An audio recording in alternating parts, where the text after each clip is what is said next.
Hey everyone, welcome back to the channel. It's so great to have you here.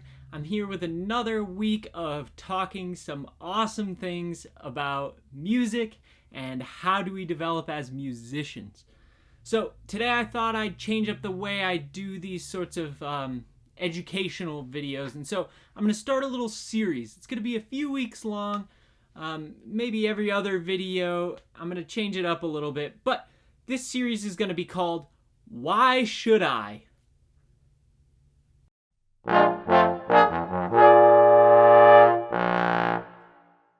So in this series, I'm going to talk about some things that I think you should do to help your musical development. So whether you're a young musician, a young music student, maybe a university student, maybe someone who plays in community band, or maybe a young professional player, the series is going to have something for you. Before we get into the video though, you know what to do. Hit that little subscribe button down there, hit like if you enjoy the video and you like the things that I'm talking about, and leave a comment to let me know what you think of maybe this new format and maybe some of the content that I talked about, some of the other concepts that I've talked about. Maybe you think there's something that I missed. Leave it in the comments down below. I'd love to hear from you. I'd love to hear your thoughts and your experiences. Okay, so let's get into the video.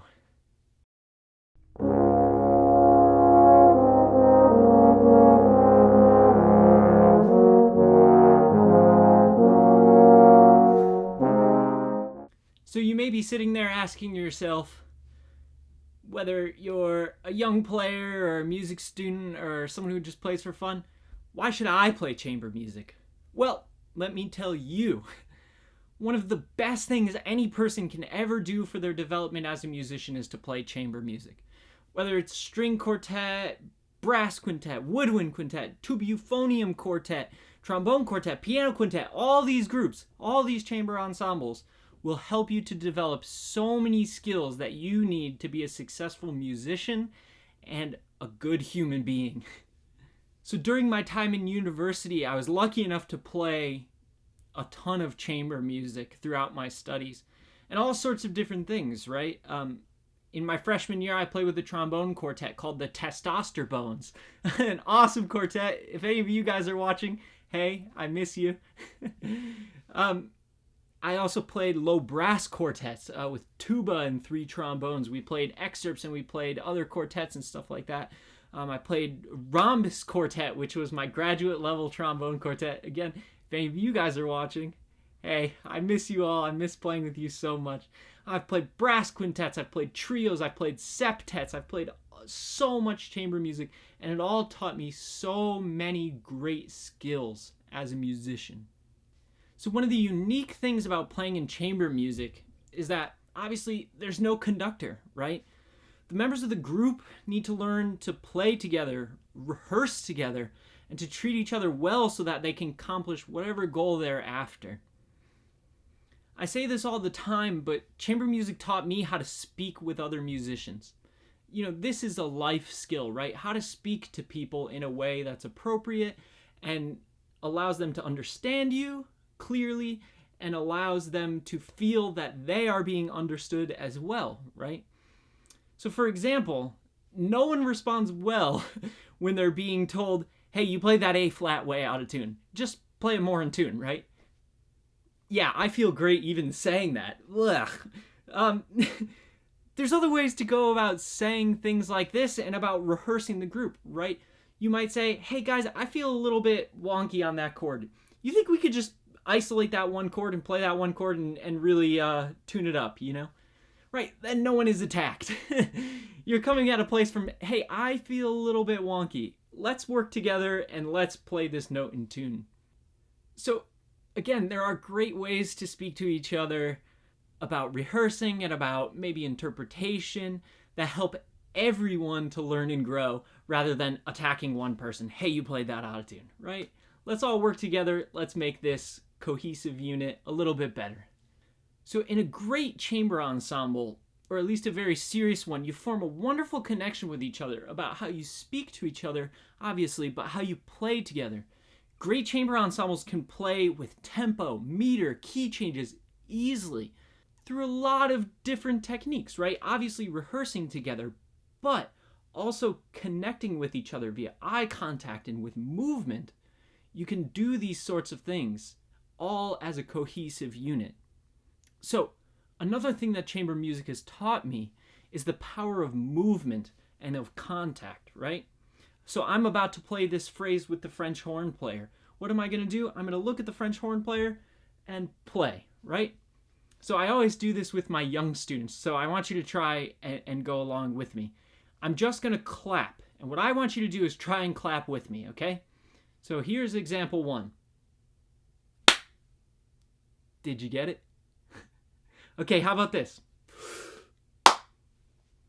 Right, so obviously in example 2, you can clap with me because I've moved and breathed and clapped, right? And everyone can understand this type of movement and how it connects with the music. So again, moving and connecting with people, looking at someone and breathing and playing together, it creates this beautiful connection where in rehearsal, sometimes maybe you don't need to say anything. You can do a tempo change just by moving a little bit more and just by looking and catching eyes with whoever you're playing the part with. This is such a beautiful thing about chamber music, this human connection. Again, it leads you to being a great musician, but it also shows you how to be a great human being. So one more thing that playing in chamber music has shown me is the ability to create an interpretation of a piece as a group, right? So what does that mean? Hey, we should play this phrase a little bit louder because the next phrase should be a little bit softer, and the first trumpet player needs a little bit room because the next phrase is higher. So the trombone player may think, you know, I could play softer, or I could play way louder over here. Why do I care? Because you need to work together in chamber music to create this interpretation so that everyone feels comfortable with their part and they can play it the way that they need to be successful, right? So sometimes in chamber music, you may know best. Sometimes I know best. Sometimes the trumpet player knows best. Sometimes the horn player. Sometimes the flute player, right?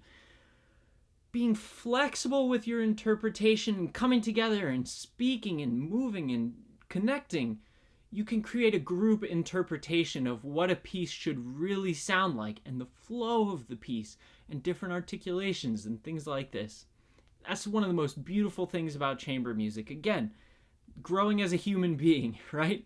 Coming together to create one cohesive thing is so beautiful and so unique to chamber music. So again, just to circle back to the beginning, chamber music has taught me so many things, and I truly believe that playing in a serious chamber ensemble is the best thing any musician can do to help their development as a musician, and like I've said so many times, as a human being. These skills of learning and growing together and how to speak with people and how to connect with people and how to come together to form one cohesive thing, they're invaluable. They're incredible skills. So again, I truly believe playing in a chamber ensemble is the most important thing you can do. So go out, call your friends, get a trombone quartet together, get a brass quintet, find a pianist, play a piano quintet, something. Do some chamber music and really connect with other folks. Okay, so thank you so much for checking out part 1 of Why Should I? Remember, subscribe to the channel. Let me know if you agree with what I said, or you think I'm crazy, or you think I missed something that's more important about chamber music. Leave it down in the comments below. Click the little like button. Again, subscribe to the channel. It helps the channel so much, costs you nothing. Easy. Click the little button.